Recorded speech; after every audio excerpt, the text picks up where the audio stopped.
तो कैसे हो मेरे प्यारे बच्चों, खुश होगे और मस्त होगे, सही बात ना। और बोर्ड एग्जाम की तैयारी अपनी मन चित से कर रहे होगे। तो आज हम लोग बेटा अपने इस प्यारे से यूट्यूब चैनल उमेश गुरुकुल पर क्लास 10th की मैथ के प्री बोर्ड पेपर की स्टडी करेंगे। देखो ये बेटा प्री बोर्ड का पेपर ना हमारे डिस्ट्रिक्ट में हो चुका है और मुझे उम्मीद है कि कहीं हुआ होगा और कहीं नहीं हुआ होगा।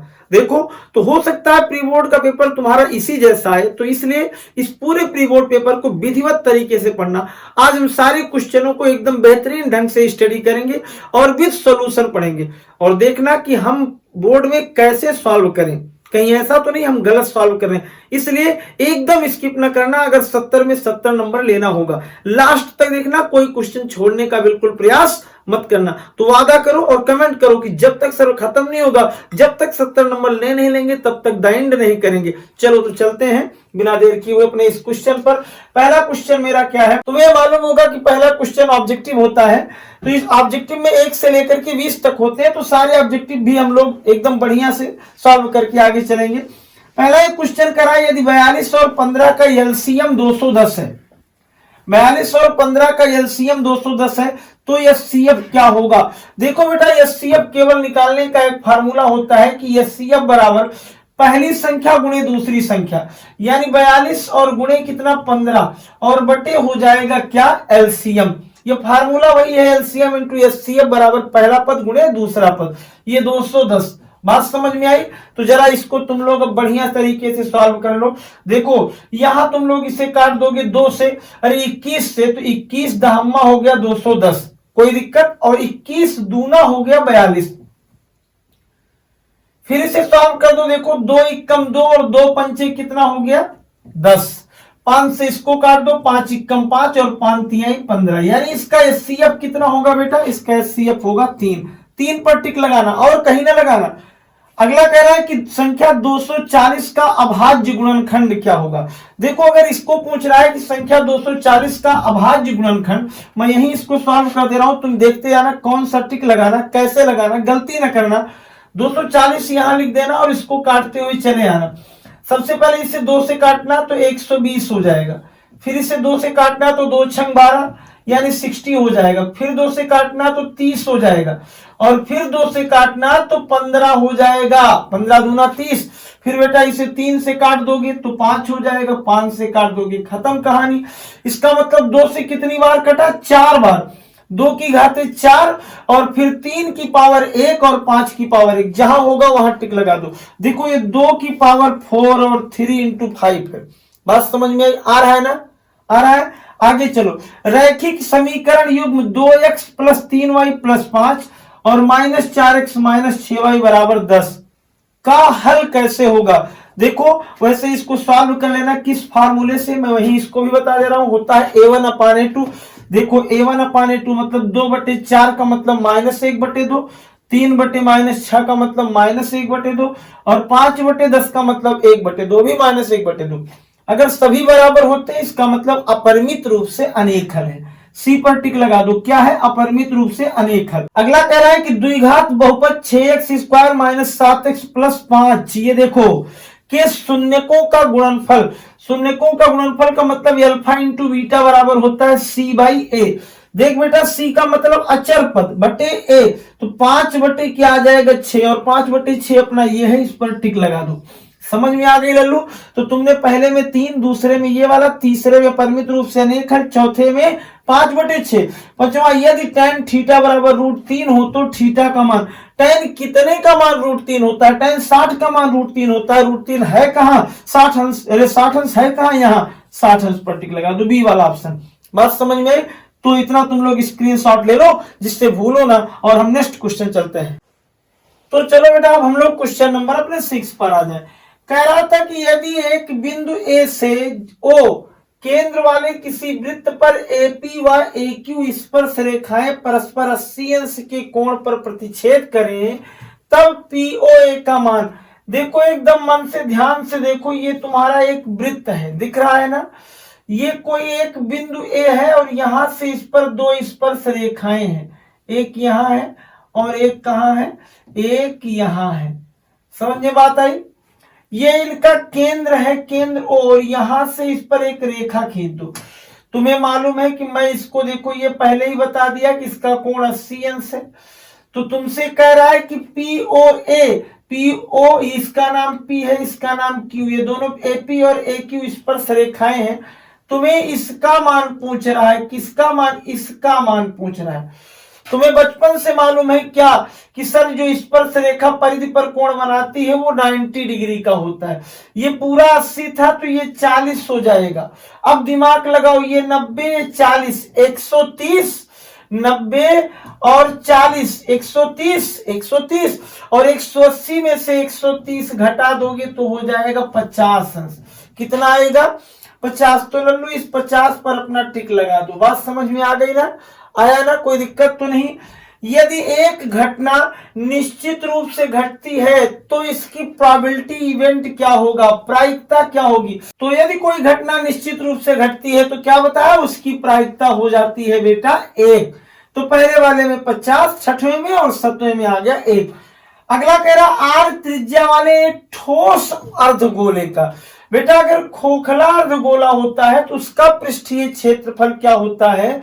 उसका क्या? उस गोले का कुल पृष्ठीय क्षेत्रफल होगा। उसका कुल पृष्ठीय क्षेत्रफल, अर्धगोले का कुल पृष्ठीय क्षेत्रफल देखो इतने का हो जाएगा 2 पाई आर स्क्वायर, और जो ऊपर वाला पूरा ठोस था तो 1 पाई आर स्क्वायर। दोनों जोड़ दोगे तो कितना आ जाएगा? 3 पाई आर स्क्वायर। इस पर टिक लगा लेना। समझ में बात आई? अगला कह रहा है 2 बिंदु 3 2 तथा 1 4 के बीच की दूरी। देखो इसको यहां हम लोग लगा ले। 2 बिंदुओं के बीच की दूरी का सूत्र होता है क्या? d बराबर होता है अंडर रूट क्या? x1 माइनस x2 का whole square plus y1 minus y2 का होल स्क्वायर। समझ में बात आई? अब एक काम करो, यहां डी में देखो x1 में तुमको थोड़ा सा शॉर्ट कर समझाता हूं। ये x1 है, ये y1 है, ये x2 है, ये y2 है। तो x1 मतलब 3 में से 1 निकल गया, 2 का स्क्वायर। कोई दिक्कत तो नहीं, बहुत शॉर्ट में बता रहा हूं। फिर y1 में से y2 निकल गया तो 2 में से 4 निकला तो -2 का स्क्वायर। तो देखो 2 दूना यहां हो गया 4 और यहां भी हो गया +4, 4 4 8, और 8 का मतलब होता है बेटा 2√2। तो अगर कहीं 2√2 हो तो उसी पर टिक लगा दो। देखो लल्लू ये है, इस पर टिक लगा दो। समझ में आया? यदि किसी द्विघात समीकरण इतने में यानी क्या क्या 4x² प्लस 4kx माइनस 5 का एक मूल 1/2 है तो k का मान देखो। अगर कोई मूल दिया रहता है तो उसका अगर मान रखा जाए x की जगह तो पूरा मान 0 हो जाता है।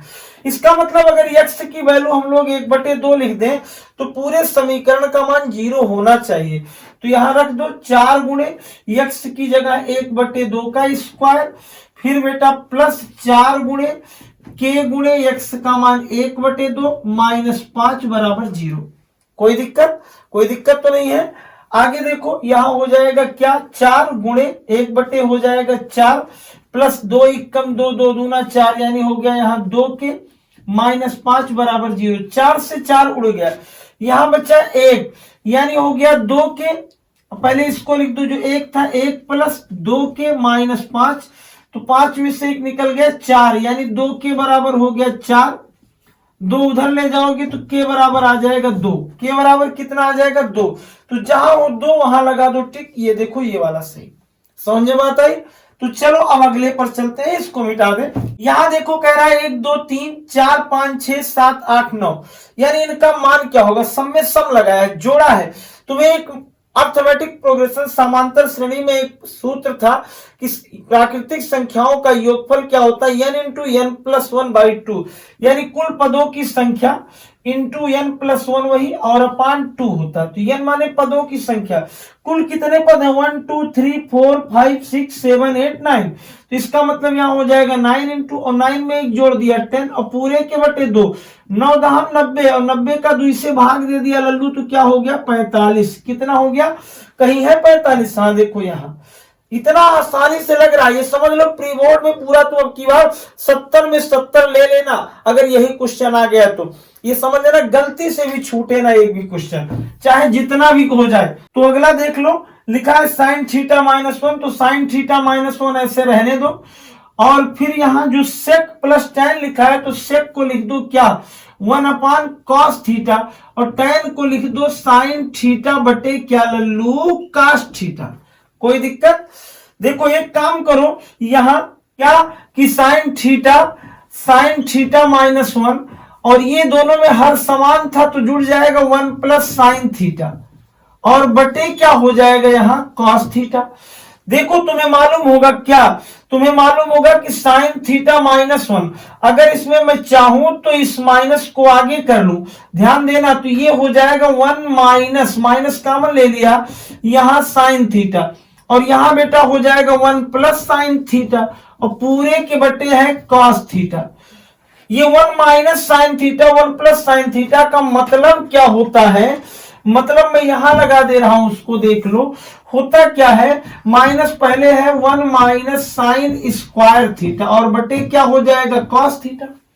1 माइनस रहेगा तो 1 माइनस साइन स्क्वायर का मतलब cos स्क्वायर थीटा बटे cos थीटा। एक cos से एक cos काट दो, क्या बचेगा माइनस cos थीटा। तो अगर कहीं माइनस cos थीटा हो, सी वाला ऑप्शन सही है। कौन सा? सी वाला। लगा लो, थोड़ा सा कम दिख रहा है, प्रयास करो कि आ जाए समझ में।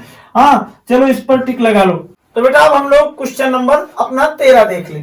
इसमें कह रहा है यदि कुछ आंकड़ों के माध्य तथा बहुलक क्रमशः 32 व 35 हैं तो माध्यिका क्या होगी, यानी माध्यिका पूछ रहा है। देखो एक सूत्र होता है बहुलक बराबर, क्या होता है बहुलक बराबर होता है 3 गुणे माध्यिका, 3 गुणे माध्यिका माइनस 2 गुणे माध्य होता है। इसमें अब देखो मुझे यही माध्यिका निकालना है तो 2 इधर ला दो, यानी हो जाएगा माध्यिका m बराबर, ये इधर आएगा बहुलक धन 2 गुणे माध्य, तो बहुलक अपना कितना था 35 धन 2 गुणे माध्य 2 गुणे 32 बटे कितना 3, तो देखो 32 दूना यानी 35 धन 64 बटे 3 5 4 9 6 3 9 बटे 3 3 तिरिक्का यानी जहां होगा 33 वहां लगा दो टिक। आया समझ में लल्लो? चले आओ अगले क्वेश्चन पर। cos थीटा बराबर √3 बटे 2 हो तो cos 2 थीटा का मान, देखो इसको मिटा दिया, यहां क्या लिखा था cos थीटा बराबर 3 बटे 2, cos थीटा बराबर √3 बटे 2, इसका मतलब थीटा बराबर 30 अंश था। क्या था 30 अंश था, cos 30 का मान होता है, तो cos 2 गुणे थीटा यानी cos 2 गुणे 30 यानी 60 का मान, इसका मान होता है लल्लू 1 बटे 2। टिक लगा दो, cos 60 का मान 1 बटे 2। दो पासों को एक साथ उछालने पर दोनों पासों पर प्राप्त अंकों का योग 10 होने की प्रायिकता, देखो 10 होने की प्रायिकता, अगर दोनों पासों को एक बार फेंकता हूं तो 10 किन किन कंडीशनों में हो सकता है 6 4 आ जाए, हो सकता है 4 6 आ जाए, हो सकता है 5 और कितना आ जाए 5 आ जाए, 3 ही कंडीशन तो बनती है। और जब दोनों को एक साथ फेंकूंगा तो इसका मतलब 3 जितना आया आउटकम 6 गुणे 6, तो 3 एकम 3 दूनी 6 और 6 दूनी 12 यानी 1 बटे 12, ये वाला ऑप्शन सही हो जाएगा। समझने बात आई? अगला कह रहा है चित्र में एबीसी हो थेल्स थ्योरम बीपीटी, देखो इतना बटे इतना बराबर इतना बटे इतना मालूम होगा तुम लोगों को थेल्स थ्योरम, इसका मतलब इतना बटे इतना यानी क्या एडी बटे क्या बीडी और बराबर यहाँ क्या एई बटे क्या ईसी को यहाँ भेज दो, इसको यहाँ भेज दो, यानी ईसी बराबर क्या हो जाएगा एई गुणे बीडी और बटे हो जाएगा एडी, भैया यहाँ चला गया एई गुणे बीडी और अपान हो गया एडी, तो एई का मान कितना आया है 1.8 गुणे कितना हो जाएगा बीडी 3.3 बटे क्या हो जाएगा 2.2, देखो 11 दूना 22 और 11 तिया 33, दुई कम, देखो एक काम करो यहाँ हम लोग क्या कर दें दोनों में दशमलव समझो खत्म कर दिए थे, अब इसको काट दो तो ये 2 9 18.9 9 तिरिक 27 2.7 कहाँ आया, ये टिक लगा दो लल्लू, गलत नहीं होना चाहिए। tan theta into cot theta का मान, tan थीटा इंटू और कॉट का मतलब 1/tan, tan से tan स्वाहा, उत्तर आया 1, यानी ये बी वाला ऑप्शन लगा दो। इसका स्क्रीनशॉट लो। फिर हम लोग चलते हैं क्वेश्चन नंबर 18 पर। तो चलो बेटा हम लोग अपना क्वेश्चन नंबर 18 देख लें। कह रहा है 12, 15 और 21 का एलसीएम क्या होगा। तो वैसे तो 12, 15, 21 का एलसीएम जब निकालोगे तो यहां लिख देना 12, यहां लिख देना 15 और यहां लिख देना 21। फट से यहां देखो इसे 2 से काट देना, 2 छंग 12, फिर 15 ऐसे उतार लेना, 21 उतार लेना क्योंकि 2 से नहीं कटेगा। 6 को काटना 3 हो जाएगा 15 और फिर 21 उतार लेना। अब 3 से काट देना 1 और 3 बचे 15, 3 7 21, फिर 5 से काट लेना 1 1 और यहाँ 7, फिर 7 से काट लेना लल्लू। इस तरीके से जो भी नंबर है जब पूरी पूरी कट जाएगी तो इनको गुणा कर देना, 7 बचे 35 और 35 दूना 70 और 70 जो है 70 दूना 140 और 14 तिया 42, यानी 420 जो आएगा वो लल्लू क्या होगा, सही। अगला एक क्वेश्चन था कि यदि बिंदु इतने इतने इतने संरेखी है तो के का मान, इसमें बेटा 0 आएगा आंसर, इसको लगा लेना। समझ में बात आई। उसके बाद कह रहा है sine theta into cosec theta का मान क्या होगा। साइन थीटा का मान तो साइन थीटा ही इंटू कॉसेक का मतलब 1/साइन थीटा, दोनों को काट देना, आंसर आ जाएगा लल्लू कितना, 1। इस तरीके से तुम्हारा ऑब्जेक्टिव का हिस्सा खत्म। आगे हम लोग चले डिस्क्रिप्टिव पर। तो बेटा अब हम लोग ऑब्जेक्टिव पढ़ने के बाद आ गए डिस्क्रिप्टिव पर। अगर तुम लोगों को इसको देख करके स्वयं सॉल्व करना हो तो स्क्रीनशॉट एक बार ले लो, नहीं तो मैं सारे क्वेश्चनों को सॉल्व करते हुए चल रहा हूं। समझ में आई बात, और देर मत करो। और एक बात याद रखो, अगर बढ़िया से इसको समझ में आ रहा हो ना तो ज्यादा से ज्यादा बच्चों तक शेयर करो, जिससे सबका भला हो जाए और सारे लोग इसी माध्यम से बोर्ड एग्जाम में बेहतर तैयारी कर पाए। बात समझ में आई। इस चैनल पर तुम्हें सारी चीजें प्रतिदिन मिलती रहेंगी। चलो तो बेटा हम लोग ना सबसे पहले क्वेश्चन नंबर 1 का ये देख लें। इसमें लिखा है कि सिद्ध कीजिए √3 एक अपरिमेय संख्या है। ये सिद्ध कीजिए √3 परिमेय संख्या का मैंने एक पूरा वीडियो बनाया है, वहां से जाकर के मैं लिंक डाल दूंगा डिस्क्रिप्शन में, देख लेना। अगर तब भी नहीं समझ में आता तो कमेंट बॉक्स में लिखना, मैं उसका पूरा फिर से एक वीडियो बना दूंगा। बात समझ में आई। और चलिए आओ इस क्वेश्चन नंबर 1 के भी पर। कह रहा द्विघात बहुपद x² - 3 के शून्यकों के गुणांकों के बीच संबंध निकालिए। तो पहले देखो लिखा था x² - 3, एकदम बढ़िया से ऐसे लगाते हुए चलना। अब इसमें तुम लिख दो बराबर 0, यहां लिख दो x बराबर x² बराबर यहाँ 3, तो x बराबर बेटा हो जाएगा ±√3, यानी इसके जो दो शून्यक होंगे, अल्फा बराबर अगर हो गया +√3 तो बीटा बराबर आ जाएगा -√3। क्या आ जाएगा, -√3। समझ में लल्लू भाई। अब इनका संबंध निकाल लो। एक फार्मूला होता है अल्फा इंटू बीटा। कुछ लोग कहेंगे प्लस आप क्यों नहीं लगा रहे हैं, क्योंकि बेटा x नहीं है, उसमें डिस्कस ना करो ज्यादा। अल्फा इंटू बीटा बराबर C/A होता है। अल्फा का मान +√3 है और इंटू बीटा का मान -√3 और C का मान क्या है, -3 और A का मान 1। देखो इन दोनों का मल्टीप्लाई करोगे तो -3 और यहां भी क्या हो जाएगा, -3। इसका मतलब दोनों की सत्यता की जांच भी हो गई, उनके बीच संबंध भी हो गया। समझ में आई बात। स्क्रीनशॉट ले लो, तब मैं अगला इसको बताऊं। देखो अब हम लोग इस क्वेश्चन पर आ जाए। यहां लिखा था 1 प्लस क्या, सेक ए अपान लिखा था सेक ए और इजिकल टू लाना था क्या, sin² upon 1 minus cos A. बात समझ में आई। एक काम सबसे पहले हम लोग करें, क्या करें, चाहे LHS ले लें चाहे RHS, और उसी से हम अगले वाले को प्रूव कर दें। देखो बेटा यहां हम लोग ना सबसे पहले इस RHS को ले लें। क्या ले लें, RHS। तो यहां हो जाएगा sin² ए अपान हो जाएगा 1 माइनस कॉस ए। समझ में आई बात बेटा।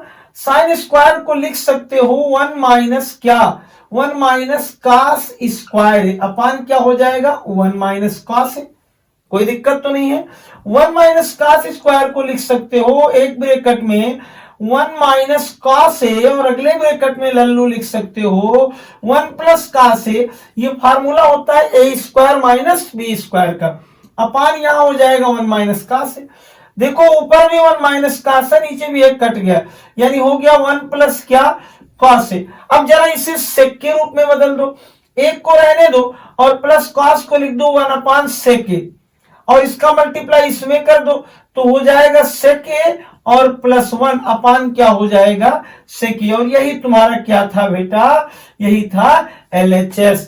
लगा लो इसको। लगा लो, तब मैं आगे चलूं तुमको अगला क्वेश्चन बताने के लिए। बिल्कुल लगाओ फटाफट। देखो इनमें तुम्हें क्या निकालना, माध्य निकालना है, एकदम थोड़ा सा कम जगह में। यहां देखो सबसे पहले यहां लिख दो वर्ग अंतराल, क्या लिख दो, वर्ग। यहां फिर लिख दो यफ, फिर यहां लिख दो यक्स और यहां लिख दो एफ एक्स। देखो जगह कम है, वर्ग अंतराल 0 से 10 है, 0 से 10, फिर 10 से 20, फिर 20 से 30, फिर 30 से 40, फिर 40 से 50। यह मीन्स फ्रीक्वेंसी बारंबारता 7 5 8, 7 5 8 13 और 20। फिर बेटा यक्स माने इन दोनों का अर्धक यानी आधा, मध्यमान। मध्यमान 10 और 0 का मतलब हो गया 5, 10 और 20 का हो गया 30, 30 का आधा यानी 15, 20 30 50 का आधा 25, 30 40 70 का आधा 35 और 40 50 90 का आधा 45। थोड़ी सी जगह कम है इसलिए ध्यान देते रहना। और अब 7 पचे कितना हो गया 35, 15 पचे कितना हो गया 75, 25 अट्ठे कितना हो गया 200, 35 13 से गुणा करो, 13 पचे 65 के 5 और 13 तिया 39 और 6 कितना हुआ 39 और 6 45। ध्यान देते जाना, ये अलग कॉलम है, यहाँ 45 और फिर उसके बाद 45 दूना कितना हुआ 900। बेटा दो चीजें जोड़ो, एक तो अपना यफ और एक अपना एफ एक्स। यफ जोड़ लो, 7 5 12, 12 8 20, 20 20 40 और 40 13 कितना हो गया 53। ये हो गया सिग्मा यानी समेशन यफ, सिग्मा यफ। और इसको जोड़ लो एफ एक्स वाला, तो यहां देखो 900 200 कितना हो गया, यानी वैसे जोड़ लो 5 5 5 10, 5 15 के 5, हासिल कितना आया, हासिल आया 1, फिर 7 3 10 और 10 5 15, 15 और 1 हासिल 16। फिर देखो तीसरी डिजिट जोड़ो, फिर हासिल आया 1, फिर 4 2 6 और 9 6 15 और 1 हासिल हुआ 16। देख लिए ना, यानी सिग्मा एफ एक्स हो गया। बार माने होता है ये क्या, एक्स बार मीन्स माध्य। इसका फार्मूला होता है क्या, सिग्मा एफ एक्स बटे सिग्मा एफ। एकदम सुपरफास्ट तरीके से पढ़ते जाओ। यहां देख लो 16 65 और बटे कितना हो गया 53। इन दोनों का भाग दे दो, इन दोनों का भाग दे दो तो क्या आ जाएगा। देखो मैं यहां थोड़ा सा शॉर्टकट में भाग दे रहा हूं, 16 65। देखो सबसे पहले मैं इनका क्या पढ़ूंगा, 3 बार पहाड़ा पढ़ूंगा, 3 त्रिक 9 और 3 पचे 15। देखो कितना आ गया, 16 में से 9 गया 7, यहां बचा कितना 5, 5 में से 5 गया 0 और ये भी 0, 7 और ये 5 उतार लिया 75। एक बार ले गया, फिर हो गया 53 और फिर 5 में से 3 गया 2 और 7 में से 5 गया 2, दशमलव लगाओ 220 और अप्रॉक्सीमेटली बेटा 4 बार, यानी इसका उत्तर आ जाएगा कितना आ जाएगा 31.4। समझ में बात आई।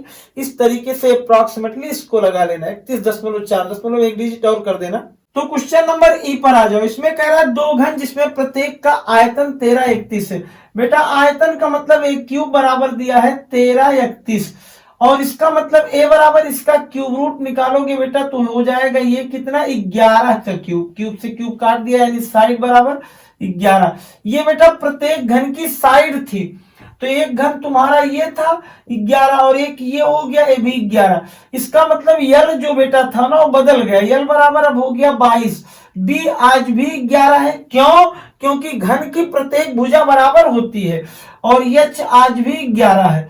अब इसका निकाल दो क्षेत्रफल, क्या निकाल दो क्षेत्रफल 2 यहां L B plus B H और प्लस एच एल पर देखो 2 गुणे यहां एल गुणे 22 गुणे क्या लिख दो 11 और धन फिर बी एच 11 गुणे 11 और धन फिर 11 गुणे 22। इसी को सरल कर देना, इसका आंसर आ जाएगा। बात समझ में आई। और ये नीचे वाला क्वेश्चन भी मैंने अपने वीडियो में पढ़ाया है, लगा लेना, नहीं आएगा तो बिल्कुल बताना, मैं इसको भी बताऊंगा कमेंट बॉक्स में। समझ में बात आई, इसका स्क्रीनशॉट ले लो। चलो बेटा फिर क्वेश्चन नंबर 2 के ए पर आ जाए। कह रहा है दो ऐसे क्रमागत विषम धन पूर्णांक ज्ञात कीजिए जिनके वर्गों का योग 290 है। बात समझ में, ये देखो यही मैं लगा रहा हूं थोड़ी सी स्पेस में, इसको बेहतरीन ढंग से तुम लोग इसको कॉपी कर लिया करना हर क्वेश्चन के लिए। तो हम लोग बेटा सबसे पहले जब 2 का ए यहां लगा रहे हैं ध्यान से देखना, हम लोग सबसे पहले कह रहा है कि दो ऐसे क्रमागत विषम धनात्मक पूर्णांक ज्ञात कीजिए जिनके वर्गों का योग 290 है। तो हम लोग लिखते हैं कि माना पहली संख्या क्या है, या पहला पूर्णांक जो भी मन कहे, तो पहली संख्या बराबर यक्स मान लेते हैं, कोई दिक्कत तो नहीं है। और दूसरी क्या मान लेते हैं, विषम है बेटा, तो दूसरी संख्या क्या हो जाएगी, इसमें 2 जोड़ेंगे, एक जोड़ोगी विषम में तो सम हो जाएगी, इसलिए x प्लस 2 है। फिर अब यहाँ प्रश्नानुसार कर लेना, क्या करना, प्रश्नानुसार, यानी प्रश्न क्या कह रहा है, अकॉर्डिंग क्वेश्चन। अकॉर्डिंग क्वेश्चन में ये था कि जिनके वर्गों का योग, जिनके स्क्वायर का सम 290 था, तो इसका मतलब पहले का स्क्वायर और धन दूसरे का स्क्वायर बराबर कितना हो गया, 290। इसका स्क्वायर कर दिए तो एक्स स्क्वायर, और इसमें बेटा लगा दो a प्लस बी का whole square. a plus B का होल स्क्वायर का मतलब पहले का स्क्वायर धन दूसरे 2 दूना 4 धन 2a भी 2 दूना 4x बराबर कितना हो गया, 290। कितना हो गया, 290, यानी 290। बात समझ में आई। एक्स स्क्वायर लल्लू जोड़ लो, हो जाएगा 2x स्क्वायर, 4x फिर प्लस में लिख दो, इसको इधर ले आओ तो प्लस 4x यहाँ है प्लस 4 और माइनस 290 हो गया, बराबर हो गया 0। फिर यहाँ बेटा 2x स्क्वायर कर दो प्लस 4x और माइनस क्या कर दो, माइनस कर दो, 290 में से 4 गया तो माइनस 200, क्या कर दो, माइनस 200, यहां हो जाएगा 86। इतना तो समझ में आ गया, बराबर 0। एक काम और करें, सबसे पहले 2 से हम लोग क्या कर दें, 2 से भाग दे दें पूरे पद में। फिर जब हम 2 से इसे भाग देंगे बेटा तो यहाँ हो जाएगा अपना एक्स स्क्वायर, फिर प्लस यहाँ हो जाएगा, देखो 4 को 2 से भाग दोगे तो 2x, और यहाँ 2 एकम 2, और फिर 2 चौक 8, 2 तिहाई 6। बात समझ में आई। तो ऐसी कोई 2 संख्या चुनो कि जिनका गुणा करो तो 143 हो जाए, और घटा दो तो 206, और घटा दो तो कितना, 4। लेकिन जब यहाँ किए तो गुणा करने पर 143 और घटाने पर आना चाहिए 2। तो हम लोग इसको देखेंगे, इसको भूल जाएंगे थोड़ी देर के लिए।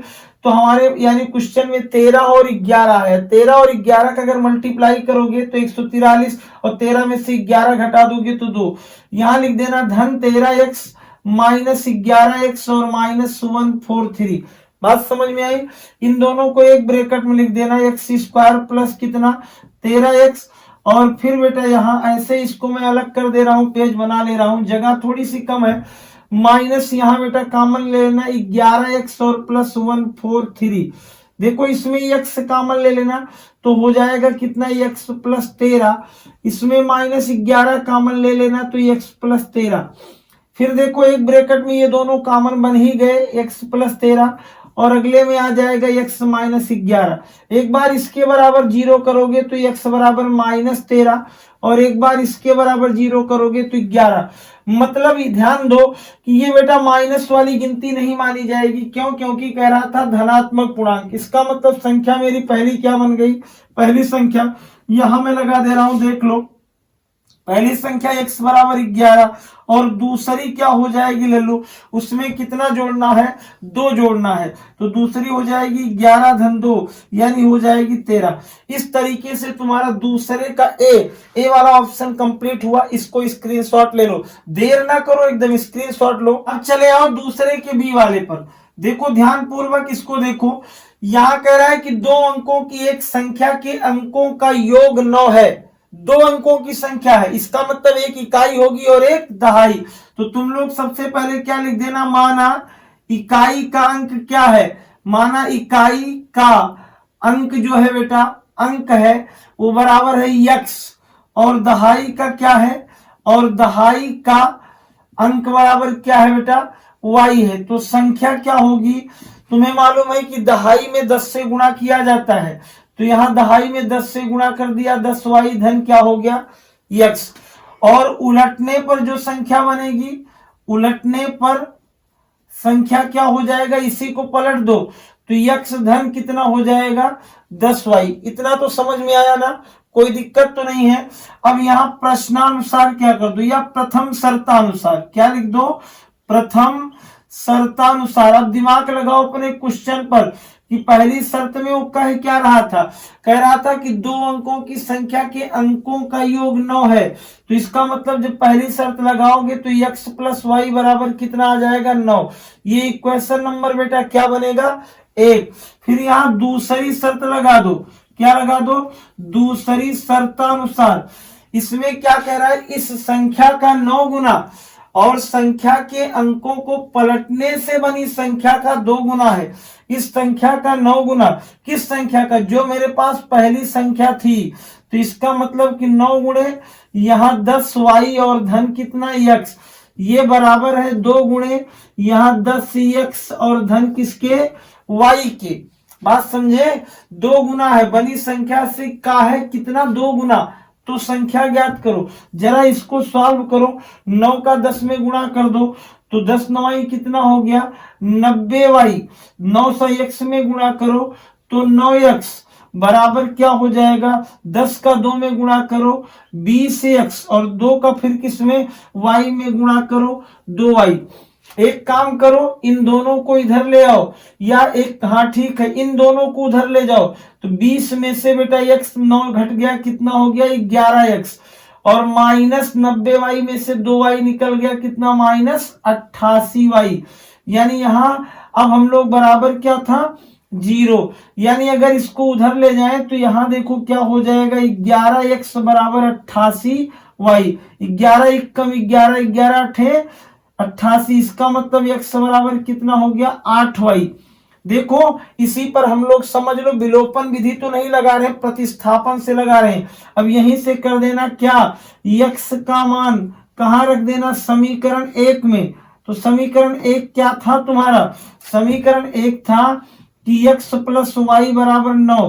तो x की जगह अगर 8y लिख दोगे तो क्या हो जाएगा लल्लू, यहां हो जाएगा 8y और धन y बराबर 9। 8 और 1 जोड़ देना, 9y बराबर 9, यानी y बराबर 9/9 का मतलब 1। और तब बेटा x बराबर क्या हो जाएगा, x बराबर है 8y। तो इसका मतलब 8 से गुणा कर देंगे तो x का मान कितना हो जाएगा, 8। तो लल्लू संख्या क्या हो जाएगी, संख्या तुम्हारी थी क्या, 10y धन x, y में 10 से गुणा कर दो, 10 एकम 10 और 8 कितना, 10 और 8, यानी संख्या मेरी हो जाएगी 18। क्या हो जाएगी, 18। यानी संख्या जो है उस वो 18 का 9 गुना और संख्या को पलटने से बनी संख्या के 2 गुना। 18 9 162 और 81 दूना 162। समझ में आया। इस तरीके से दूसरे का भी हो गया। इसको स्क्रीनशॉट ले लो, तब मैं अगला क्वेश्चन बताऊं। स्क्रीनशॉट ले लो। तो देखो बेटा, हम लोग क्वेश्चन नंबर सी वाला लगाए। ध्यान से देखोगे इस क्वेश्चन में ये एक भुजा, ये कोण दोनों का क्या है, शीर्षाभिमुख कोण है। लेकिन अभी पहले बाद में इसमें कह रहा है कुछ ऐसे उनका मल्टीप्लाई है तो प्रूव करना ये दोनों कोण बराबर है। कोई जल्दीबाजी का काम नहीं, प्रूव करना शुरू करो। सबसे पहले इसमें दिया गया था OA इंटू OB बराबर, यहां बेटा दिया था OC इंटू OD। सबसे पहले लल्लू एक काम करो, OC वाला मतलब जैसे एक त्रिभुज की एक भुजा ए और उसी के संगत दूसरी भुजा इसको ले लो, मतलब इसके बटे इसको ला दो, यानी OA बटे OC बराबर क्या, OD बटे OB। ये दिया गया है, ये दिया गया है, एक चीज दिया गया है, ये यहां लिख दो, गिवन है। दूसरी एक चीज कि कोण क्या, AOD मानी ये वाला कोण बेटा, और बराबर है कोण BOC के। ऐसा क्यों, क्योंकि ये शीर्षाभिमुख कोण है, वर्टिकली अपोजिट एंगल है। अब तुम लोग जानते हो, अगर किसी त्रिभुज का कोई एक कोण बराबर और दो भुजाओं में क्या हो, दोनों भुजाओं में क्या हो, समान अनुपात हो, तो यस ए यस से, यानी ये हो गया क्या, साइड एंगल, साइड से क्या हो जाएगा, त्रिभुज AOD सिमिलर हो क्या हो जाएंगे, और फिर किसके हो जाएंगे, BOC के। और अगर ये दोनों त्रिभुज इसके समरूप आए तो हम लोगों ने क्या लिख दिया, सिमिलरिटी की थ्योरम से शेष बचे हुए सारे कोण बराबर होंगे। देन क्या हो जाएगा, एंगल B बराबर एंगल D और एंगल A बराबर एंगल C। इसको उतार लो बिना किसी देरी के। समझ में बात आ गई, कोई दिक्कत तो नहीं है। थ्योरम है, थ्योरम प्रूव करना सीख लेना पीछे की वीडियो से। अब आ जाओ अगला क्वेश्चन। सिद्ध कीजिए कि दो संकेंद्री वृत्त है। बेटा कोई दो संकेंद्री वृत्त है, मतलब कि कोई एक वृत्त ये है और एक दूसरा वृत्त ये है। इसका केंद्र O है लल्लू, यहां एक इसकी कॉर्ड माने जीवा है, देखो कह रहा है दो संकेंद्री वृत्त में बड़े वृत्त की जीवा, तो मैंने बड़े वृत्त की जीवा बना दी, ये इनका केंद्र है। जो छोटे वृत्त को देखो यहाँ स्पर्श करती है। तुम लोग कह रहा है क्या स्पर्श बिंदु पर समद्विभाजित है, इसका मतलब तुम्हें प्रूव करना क्या है, तुम्हें प्रूव क्या दिया है, पहले दिया है मैं नहीं लिख रहा हूं, मैं केवल सिद्ध है लिख देता हूं, कोई दिक्कत। मैंने एक रचना की, एक इसको खींचने के बाद केंद्र से इसको मिलाया, यहां से इसको कर दिया और यहां से इसको, इतना तो समझे। इसका नाम ए कर दो, इसका नाम बी, इसका नाम कर दो सी, कोई दिक्कत। तुम्हें बेटा सिद्ध क्या करना है, तुम्हें सिद्ध क्या करना है, तुम्हें बताना क्या है, सिद्ध करना है क्या, सिद्ध करना है AC बराबर BC के, यही प्रूव करना, ये बराबर ये के। दूसरी चीज रचना तुमने क्या किया, रचना तुमने किया AO तथा BO, यानी ये वाली रेखा तथा ये नहीं दी थी, इन दोनों को तुमने क्या किया, BO को मिलाया। जरा नजर दौड़ाओ, दिमाग देखो कि ये दोनों वृत्त में, यहां देखो उपपत्ति में करना शुरू कर दिया, सिद्ध करना। सबसे पहले एक त्रिभुज में इसको ले लिया, कौन सा त्रिभुज ACO, क्या ले लिया ACO, माने ACO ये वाला, तथा दूसरा एक त्रिभुज BCO, ये ले लो, BC और O में दिमाग अगर काम कर रहा होगा तो जानते होंगे कि ये दोनों का 90 डिग्री है, सही बात है ना। स्पर्श रेखा केंद्र पर 90 डिग्री के एंगल ड्रा करती है, इसका मतलब एंगल ACO बराबर एंगल BCO, ऐसा क्यों, समकोण, क्या है, समकोण। फिर दूसरी चीज क्या, तुम्हें एक चीज बचपन से मालूम है कि ये छोटी सी, ये दोनों में क्या है, कॉमन है, इसका मतलब OC बराबर OC है, क्यों सर, ये उभयनिष्ठ है, कॉमन रेखा है। तीसरी क्या सर, AO बराबर BO हो जाएगा, AO बराबर क्या हो जाएगा, BO, ये बेटा क्यों, क्योंकि बड़े वृत्त की क्या थी लल्लू, ये त्रिज्या थी, रेडियस थी। अब देखो तुमको एक कोण और दो साइड, इसका मतलब साइड, एंगल साइड से त्रिभुज क्या है, सर्वांग सम है, कौन से, ACO सर्वांग सम है BCO के। तब CPCT से क्या हो जाएगा, CPCT माने क्रॉसपोंडिंग पार्ट्स, और किसके, कॉन्ग्रुएंस ट्राइंगल के, तो इसका मतलब congruence part corresponding triangle, congruence part corresponding triangle, यानी उस त्रिभुज के संगत भाग हैं, कौन कौन से हैं, यही दोनों बचे हुए भाग, यानी तब क्या हो जाएगा, उससे AC बराबर BC कर देना, प्रूव हो गया। इतना स्क्रीनशॉट ले लो। फिर क्वेश्चन नंबर 3 पर चले। देखो क्वेश्चन तो जरूर स्क्रीनशॉट लो, फिर इसको 2-3 बार लगाओ, समय कम है, पेपर तुम्हारे सर पर है, चलो स्क्रीनशॉट लो तब क्वेश्चन। तो बेटा इस तरीके से हम लोग क्वेश्चन नंबर 2 के E और F सेक्शन को देख लें। बात समझ में, उधर पीछे जगह कम थी इसलिए मैंने पहले उतने ही बताए, फिर यहां से इसको देख लो। कह रहा है कि एक थैले में 3 नीली 2 सफेद 4 लाल गेंदे हैं, क्या 3 नीली 2 सफेद और 4 लाल गेंदे हैं। यदि इस थैले में से कोई एक गेंद यथार्थ निकाली जाती है तो प्रायिकता ज्ञात कीजिए कि गेंद सफेद है, गेंद नीली है और लाल, तीनों की प्रायिकता। तो पहला एक चीज क्या लिखो कि कुल गेंदों की संख्या, कुल गेंद कितनी है बेटा, कुल गेंद की संख्या, सवाल लगाना शुरू कर दो लल्लू, कितना है, 3 नीली है, 2 सफेद है, 4 लाल है, 3 2 5 4 9 हो गया, बात समझे। फिर यहां सफेद की क्या संख्या है, सफेद कितनी है, सफेद है 2, नीली कितनी है, नीली बेटा कितनी है, नीली है 3, और लाल कितनी है लल्लू, लाल कितनी है भैया, लाल कितनी है 4। तो इस तरीके से हम लोग लिख दे 4। अब प्रायिकता किसकी निकालेंगे, पहली किसकी, ये निकालेंगे सफेद की, किसकी बेटा, सफेद की। तो सफेद की संख्या बटे कुल, तो सफेद कितना था 2 बटे कुल कितना था 9, समझ में आई। दूसरी बात, यहां किसकी, नीली की प्रायिकता, नीली की प्रोबेबिलिटी इवेंट। तो नीली की संख्या क्या है 3 बटे कुल कितना 9, 3 इक्कम 3 तिरिक्का 9 यानी 1/3।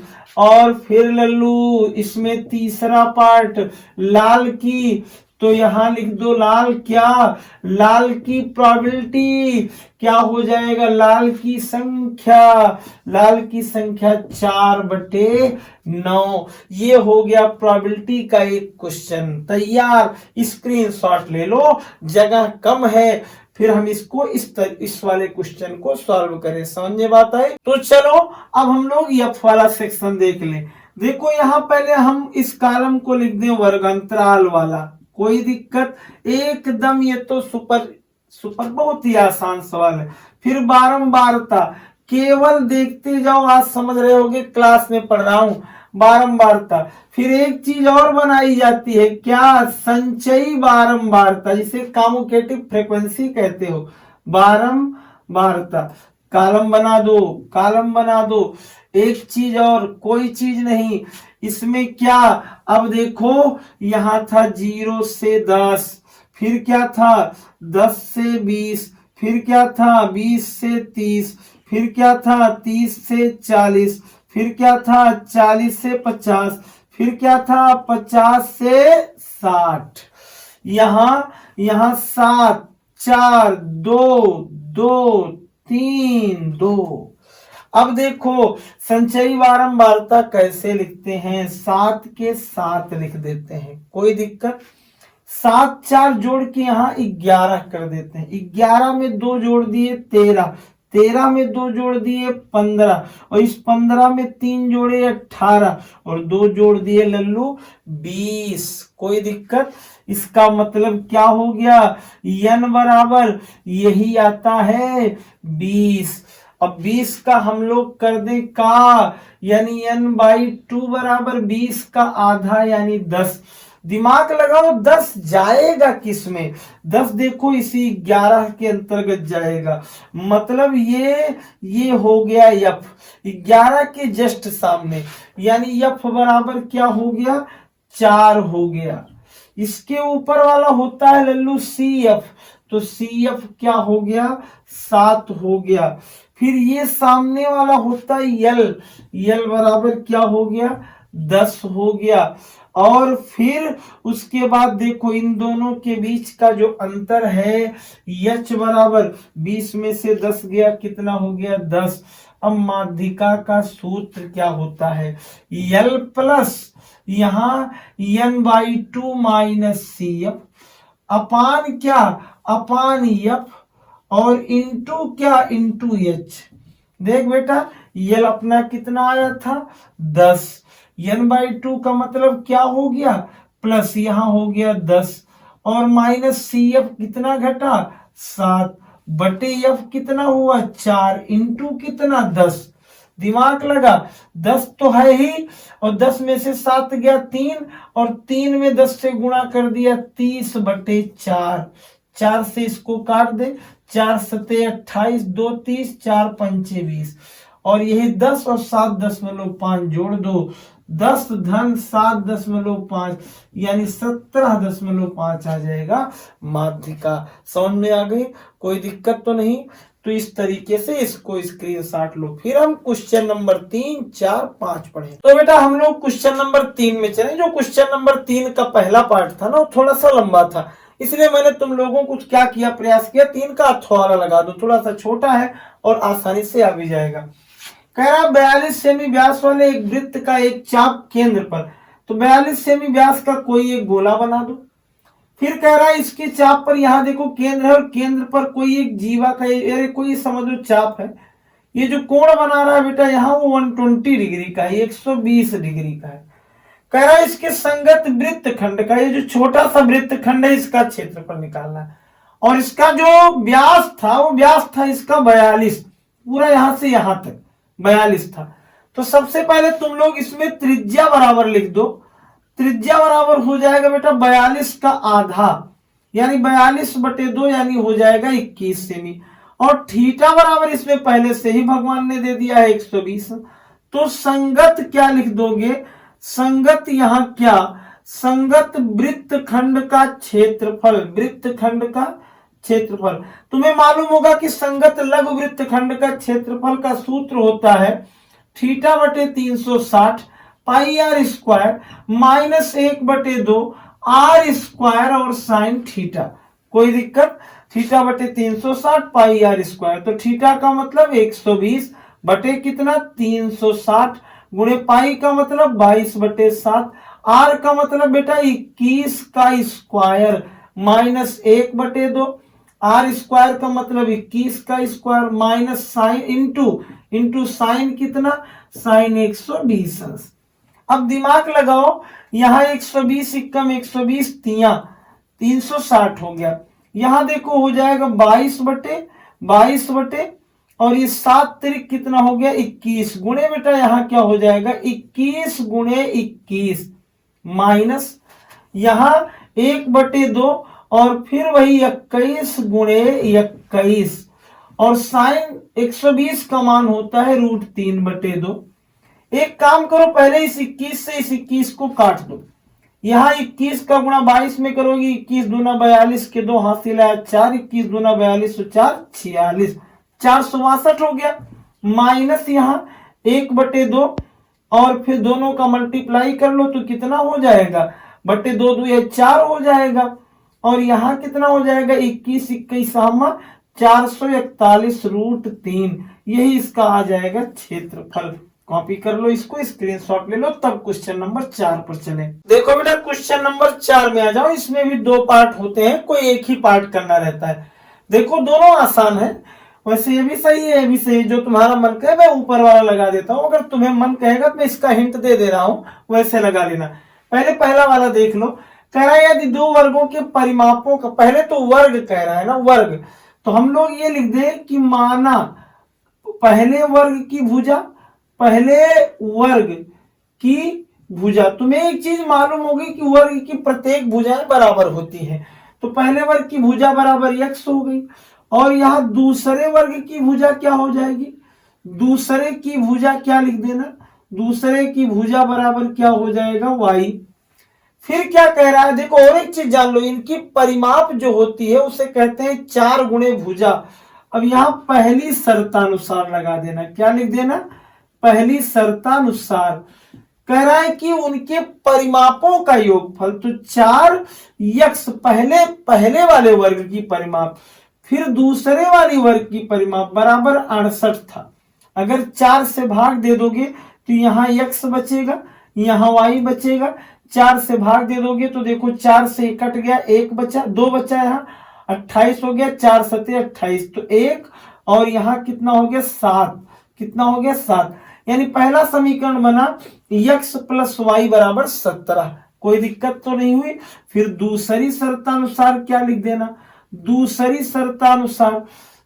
शर्तानुसार कह क्या रहा है, और फिर उनके क्षेत्रफलों का योगफल, तो क्षेत्रफल मतलब x² भुजा का वर्ग। भाई देखो वर्ग का क्षेत्रफल होता भुजा गुणे भुजा यानी भुजा का वर्ग, तो x² प्लस y² बराबर कितना है 157। अब तो बेटा एक काम करो ना, क्या तुम यहां से y या x का कोई एक मान ढूंढो, यहां लिख दोगे क्या इसे समीकरण नंबर 2, क्या लिख दोगे समीकरण नंबर 2, फिर यहां लिखना समीकरण 1 से x का मान कहां रखेंगे, समीकरण 2 में क्या करेंगे, रखने पर। अब x का मान क्या था, x बराबर 17 माइनस y, ये कैसे आया, मैंने y यहाँ ट्रांसफर कर दिया। अब जो x का मान आया ना उसी को x की जगह रख दो, तो यहाँ क्या हो जाएगा, यहाँ हो जाएगा 17 माइनस y का स्क्वायर और फिर ये वाला प्लस y² बराबर 157।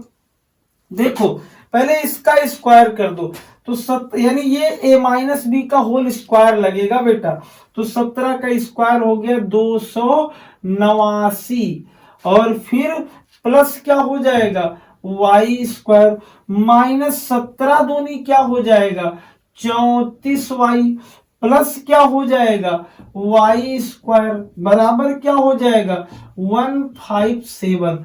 पहले इन दोनों को जोड़ लो, 2y² माइनस कितना लिख दो 34y, इसको उधर ले जाओ तो 157 माइनस 289, यहां देखो 2y² लिख दो माइनस 34y और घटाओ, 9 में से 7 गया, बड़ी संख्या में से घटा रहा हूं इसलिए चिन्ह माइनस लगा दिया, 9 में से 7 गया 2, 8 में से 5 गया 3 और 2 में से 1 गया 1। एक काम करो यहां लिख दो 2 से क्या दे दो भाग, तो यहां हो जाएगा y² माइनस यहाँ 17y और बराबर क्या माइनस 2 छंग 12 1 13 फिर 2 छंग 12। इतना समझ में आया? इसको इधर ला दो तो यहां हो जाएगा y² माइनस 17y प्लस 66 बराबर 0। ऐसी कोई दो गिनती लो कि जिनका गुणा करो तो 66 हो जाए और अगर जोड़ दो तो 17 हो जाए, तो 11 छठ 66 और 11 6 17 यानी y² माइनस 11y, फिर यहां बेटा माइनस 6y और प्लस 66 बराबर 0। कोई दिक्कत? तो एक ब्रैकेट में क्या हो गया y² माइनस 11y और एक ब्रैकेट में माइनस कॉमन ले लो तो 6y माइनस 66, तो एक में हो जाएगा y माइनस 11 और एक में थोड़ा शॉर्ट कट कर दिया हूं लल्लू, समझ लेना इतना, यानी यहाँ y कॉमन होगा तो 11 आएगा, यहाँ 6 तो इसलिए मैंने दोनों अलग अलग लिख दिया। y बराबर एक उत्तर 11 और एक उत्तर 6 आया, दो उत्तर आया है। अब दोनों में से तुम चाहे जो रख दो, जो तुम्हारी मर्जी। अब मैंने यहाँ थोड़ा समय इधर आ जा रहा हूं, तुमको क्वेश्चन दिखाने के लिए मैं दूर जा रहा हूं, ध्यान से देखते जाना। अब यहाँ y का मान कहा समीकरण 1 में रख देना और 1 में रखोगे तो x प्लस वाई बराबर 17 था, तो यहाँ x प्लस वाई का मान कितना रख दिया 11 बराबर 17, तो x बराबर 17 माइनस 11 हो गया, x बराबर 6, यानी पहले वर्ग की भुजा आएगी 6 और दूसरे की आएगी 11। समझ में बात आई? इसी तरीके से अगर 6 रखते तो 11 6 आता। समझ में आ गया ना? कोई दिक्कत तो नहीं है? स्क्रीनशॉट ले लो। और ये वाला जो क्वेश्चन है वो तुम्हारा अर्थमेटिक प्रोग्रेशन की समांतर श्रेणी में पदों की योग का सूत्र लगेगा। ये तुम्हारा यन है, ये तुम्हारा ए है और ये 15 तुम्हारा डी है। यन निकालना है, फार्मूला लगेगा यन बराबर n by 2 into 2a plus n minus 1 into d आ जाएगा। उस पर लगाओगे तो समझ में आता है, n का मान ऋणात्मक आएगा, उससे घटा करके लिख देना, उत्तर वही होगा। लगा लो इतना। देखो बेटा क्वेश्चन नंबर 5 में भी दो होते हैं, एक अथवा वाला पार्ट भी इस चैप्टर में, इसमें क्या था देखो बेटा क्वेश्चन नंबर 5 में भी दो पार्ट्स होते हैं। और इस सेट की मैं बात करूं तो दोनों इसमें जो अथवा वाला था वो भी तुम्हारी किसका था, हाइट एंड डिस्टेंस का ही था।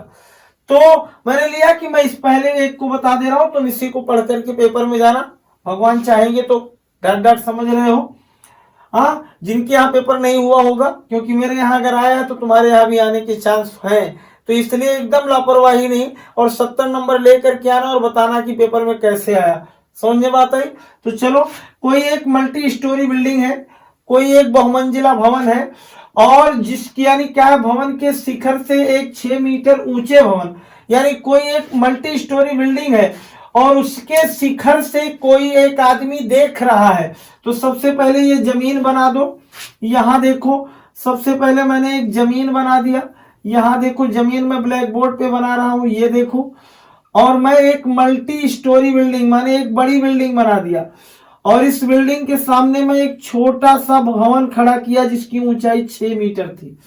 अब कोई एक आदमी इस मल्टी स्टोरी बिल्डिंग से देखता है तो डिप्रेशन एंगल बनता है कितने डिग्री का, अनुमान कोण बनता है, एक यहां बनता है और एक कहां बनता है उसके, देखो शिखर का और तल का, और एक कहां बनता है उसके तल का, तल मीन्स यहां। समझे? कोई एक मल्टी स्टोरी बिल्डिंग के छत से जब आदमी देख रहा था तो दो एंगल बना, एक दोनों डिप्रेशन एंगल थे। देखो एक जो छोटा वाला था वो तुम्हारा कितना डिग्री हुआ, एक तुम्हारा 30 डिग्री का था और एक तुम्हारा ये 45 डिग्री का था। कोई दिक्कत? ये जो बड़ा था ये यहां बना, जो छोटा था वो यहां बना। समझ में इतना आया? अब हम लोग सबसे पहले इसका नाम दे दें। यहां मैंने लिख दिया ए, यहां लिख दिया बी, यहां लिख दिया सी, यहां लिख दिया डी, यहां लिख दिया ई। एक चीज अपने आप से मान ले कि इन दोनों के बीच की दूरी x है। तो बेटा जितना इसकी होती है तुम्हें पता होगा मेरे भैया, इसकी भी उतनी होती है। अगर इस भवन की ऊंचाई 6 मीटर थी तो लल्लू इसकी भी ऊंचाई 6 मीटर ही होती, उतना ही है। लेकिन इसकी ऊंचाई नहीं मालूम है और तुम जब निकालोगे तो तुम्हें दोनों को जोड़ना पड़ेगा। देखो शुरुआत करें श्री गणेशाय नमः। देखो क्या होता है, चलो देखो सबसे पहले हम लोग लिख दें क्या क्या है। माना बेटा क्या है, एसी एक क्या है, एक मल्टी स्टोरी बिल्डिंग है, एक बहुमंजिल भवन है। एक क्या है, बहुमंजिल की क्या है, मंजिल की भवन है, बहुमंजिला भवन है। यानी जिसे तुम लोग कहते हो कई तल्लक बनी है, एक बहुमंजिला भवन है। इसकी ऊंचाई कितनी है, 6 + h। और फिर एक और एक तथा भवन क्या है, भवन यानी एसी एक बहुमंजिला है और तथा भवन क्या है, भवन है डीई है।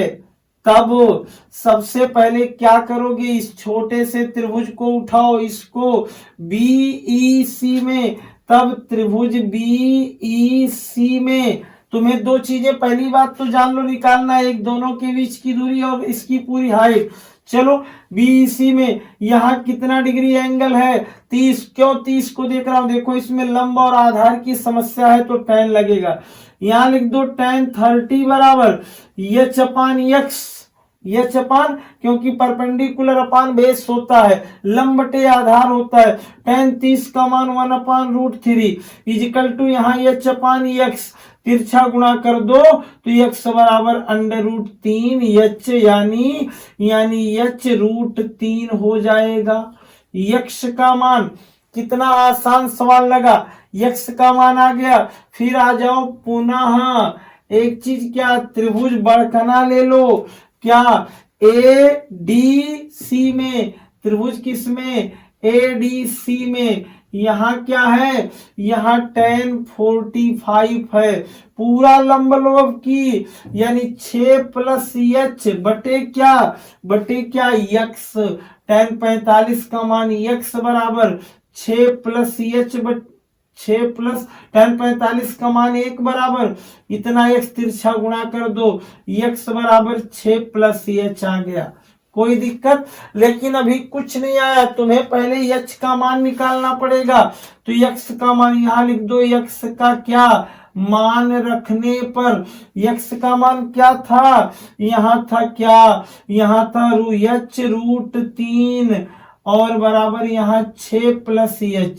इस h को इधर ला दो तो √3h - h बराबर 6। h कॉमन ले लो तो कितना हो जाएगा क्या, √3 - 1 बराबर 6।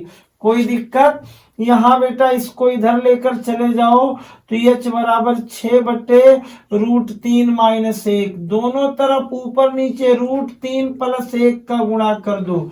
कोई दिक्कत, तो यहां हो जाएगा h बराबर 6, आगे ब्रैकेट में √3 + 1 बटे यहाँ इन दोनों का गुणा करोगे, एक ब्रैकेट में प्लस माइनस का होने के नाते 3 - 1, और 3 - 1 का मतलब हो गया कितना, 2। लेकिन यहाँ h बराबर 6 √3 + 1 बटे 2, 2 से काट देना, 2 तिहाई 6। अब मैं यहां लगा रहा हूं, देखो h बराबर क्या आ गया, 3, ब्रैकेट में √3 + 1, तिरछा गुणा कर दो इसका तो ये 3 √3 + 3 हो गया। h बराबर, समझ में बात आई। लेकिन पूरे बिल्डिंग की हाइट क्या थी, AC बराबर 6 + h, इसका मतलब 6 + 3 √3 + 3, 3 3 जुड़ जाएगा तो 9 प्लस, यानी यहां हो जाएगा 3 √3। ये बेटा पूरी बिल्डिंग की हाइट आ जाएगी 9 + 3 √3। लेकिन एक चीज क्या, और दूरी क्या हो जाएगी, दूरी है x बराबर, ये क्या होगी, x बराबर तुमने देखा था क्या, x बराबर h √3 तो एक काम करो, √3 से मल्टीप्लाई कर दो। 9 + 3 √3 में यहां मल्टीप्लाई कर दोगे तो ये हो जाएगा 9 √3, और इसका मल्टीप्लाई इसमें करोगे तो ये 3 × 9, यानी 9 कॉमन ले लोगे तो √3 + 1 आ जाएगा। ये हो जाएगी उनके बीच की दूरी। इस तरीके से मैंने तुम्हें ये प्री बोर्ड का सारा पेपर सॉल्व करा दिया। अब तुम जाओ अपने पेपर में और बेहतरीन ढंग से 70 मार्क लेकर के आओ, 70 में 70 बढ़िया से एकदम लास्ट तक, और अपने मित्रों तक भी शेयर करो ज्यादा से ज्यादा। बात समझ में आई? धन्यवाद बच्चों।